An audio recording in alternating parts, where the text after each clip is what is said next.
जिस आनंद को आप अब तक पाते चले आए हैं, यदि आप मनुष्य के डर के मारे, अरे मैं यीशु का नाम लूंगा तो मुझे वो क्या बोल देगा, अरे मैं आज चर्च चला जाऊंगा तो मुझे क्या बोल देगा, अरे मैं यीशु का भजन सुनूंगा तो मुझे क्या बोल देगा, इतना तो आप बेविचार करने में नहीं डरते हैं।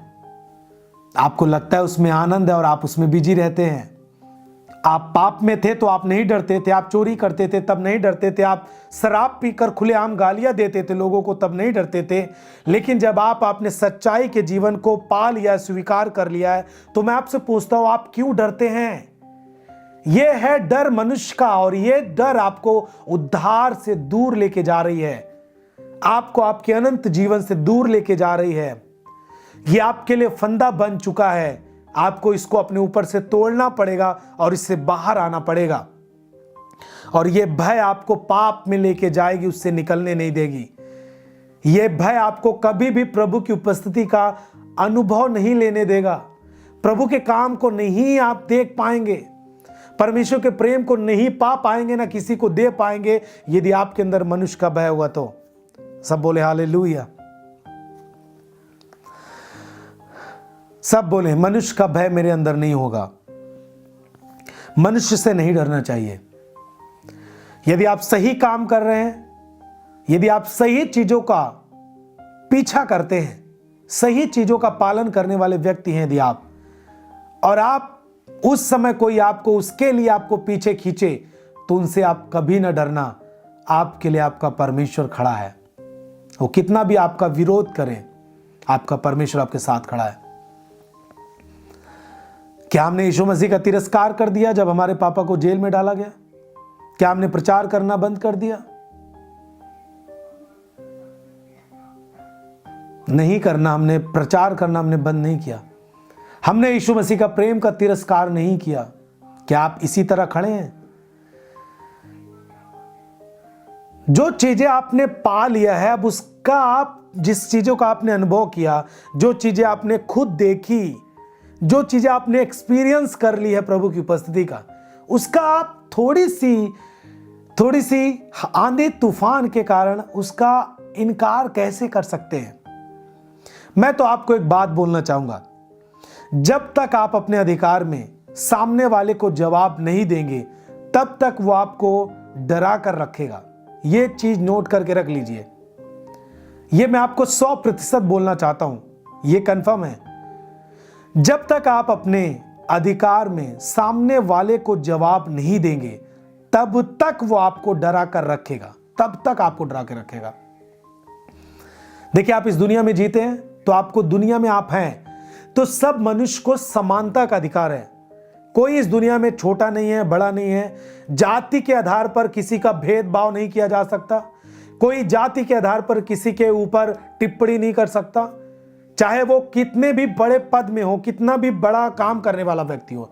यदि एक छोटी जाति समझकर किसी को गलत बातें बोलेगा, उसके ऊपर कार्रवाई होती है।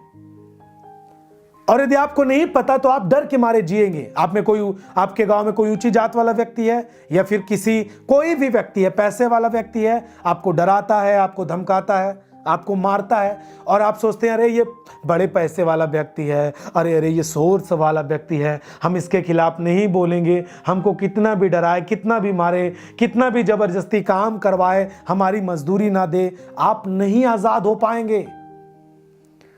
आपको अपने अधिकार में आना पड़ेगा। जब आप अपने अधिकार में आकर के सामने वाले व्यक्ति को, जिस श्रेणी में आप उसकी बात को आप कभी से, कई सालों से, कई दिनों से आप झेल रहे हैं, सामना कर रहे हैं, यदि आप अपने अधिकार में आकर उस व्यक्ति को, सामने वाले व्यक्ति को जवाब जिस दिन दे देंगे, उस दिन वो आपको डराना छोड़ देगा और आपसे पीछे हट जाएगा। वो आपके सामने कभी खड़ा नहीं होगा। बोले आमीन। जब तक आप नहीं बोलेंगे कि मैं अपने मन से प्रभु यीशु मसीह की आराधना करता हूं, मैं अपनी मर्जी से वहां जाता हूं, मुझे शांति मिलती है, आप मेरे जीवन के मालिक नहीं है, मैं जिसकी आराधना करना चाहता हूं करूं, जब आप उन्हें इस तरह जवाब देना शुरू करेंगे, वो अपने आप पीछे चले जाएंगे। क्या जब आप बेविचार में थे तो वो आपके साथ होकर क्या आपको उन्होंने समझाया? क्या चीजें दी हैं उन्होंने आपको जो आपको वो आज डरा रहे हैं और आप डर रहे हैं? क्या चीजें उन्होंने दी हैं आप बताइए। हालेलुया। जब तक आप जवाब नहीं देंगे तब तक वो आपको घेर कर रखेंगे। आप उनको जवाब दीजिए, वो अपने आप भाग जाएंगे। हमने सुना हमारे कई विश्वासियों को लोग है ना डरा रहे थे, क्यों जाते हो आप वहां पर, क्यों धर्म परिवर्तन कर रहे हो? उन्होंने कहा हमने धर्म परिवर्तन नहीं किया, ना धर्म की बातें सीखते हैं ना धर्म की बातें करते हैं। धर्म की बातें करते तो हम भी आपसे लड़ाई करते, परंतु हम धर्म की बातें नहीं करते। हमने वो जीवन पाया है जो यीशु मसीह ने दिया है। हालेलुया। उन्होंने साफ कह दिया कि आप किसी की आराधना करते हैं कि नहीं करते, किसी को मानते हैं कि नहीं मानते, हमारे खाने पीने में आप क्यों सुख से हम जी रहे हैं, हम शांति में जी रहे हैं। लड़ाइयां होती थी परिवार में, आज शांति से जी रहे हैं। आपको क्या प्रॉब्लम है? हम शांति से ना जिए, आप यही चाहते हैं? उसके बाद वो पीछे चले गए, लोग अपने आप हट गए जो उनको डराते थे। जब उन्होंने अपने अधिकार में आके उनको बोला तब वो अपने आप पीछे चले गए। उन्होंने साफ साफ कह दिया, क्या आप हमें जीना नहीं देना चाहते? मार दीजिए, इससे अच्छा है आप हमें। जब हमने कह दिया कि हम अपनी मर्जी से वहां जाते हैं, हमें शांति मिलती है प्रार्थना करके, शांति मिलती है हमें बाइबल पढ़ के। बाइबल कोई मतलब ड्रग्स गांजे की पुस्तक थोड़ी ना है। इसमें हम पढ़ करके देश के खिलाफ काम नहीं कर रहे हैं। हम इसे पढ़ करके कोई गलत मानसिकता हमारे अंदर नहीं आ रही है। इसे पढ़कर हम कोई किसी को गाली देना थोड़ी ना सीख रहे हैं। क्यों आप इतना उपद्रव कर रहे हैं? आप उनको जवाब दीजिए। जब तक आप अपने अधिकार में आकर जवाब नहीं देंगे, वो आपको घेर के रखेंगे। उनको आप बोलिए, मैं शांति में जी रहा हूं, आपको क्या प्रॉब्लम है? मेरे बच्चे आज शांति में हैं, मेरी बात मानते हैं। मेरे बच्चे आज दूसरे लड़के लड़कियों की चक्कर में नहीं है। आप क्यों प्रॉब्लम हमें दे रहे हैं? हम शांति से जी पा रहे हैं ना। हमें समझने की बुद्धि है, आप हमें ज्यादा मत समझाइए। जवाब देना सीखिए। आप हमारी शांति को आप मत छीनिए, आप ऐसा जवाब दीजिए। उन्होंने हमको नहीं बुलाया, पास्टर ने हमको नहीं बुलाया, ना चर्च ने हमको बुलाया। हमने अपनी मर्जी से वहां पर जाना शुरू किया। जब हमको नहीं अच्छा लगेगा हम छोड़ देंगे। हमको अच्छा लग रहा है हम उसके साथ हैं। हमको चर्च अच्छा लगता है हम चर्च जाते हैं। हमको बाइबल पढ़ना अच्छा लगता है हम पढ़ते हैं। क्या देश के प्रधानमंत्री बाइबल नहीं पढ़ते? वो भी पढ़ते हैं। अन्य लोग बाइबल नहीं पढ़ते हैं? पढ़ते हैं। बाइबल से कोई कभी अपने भाषण में उदाहरण नहीं देता है। तो आप हमारा बाइबल पढ़ना, हमारा चर्च जाना, आप क्यों इतना ज्यादा हमारे लिए प्रेशर बना रहे हैं? उनको उत्तर देना आप सीखिए। आप उनको साफ बोलिए, हमें शांति मिलती है।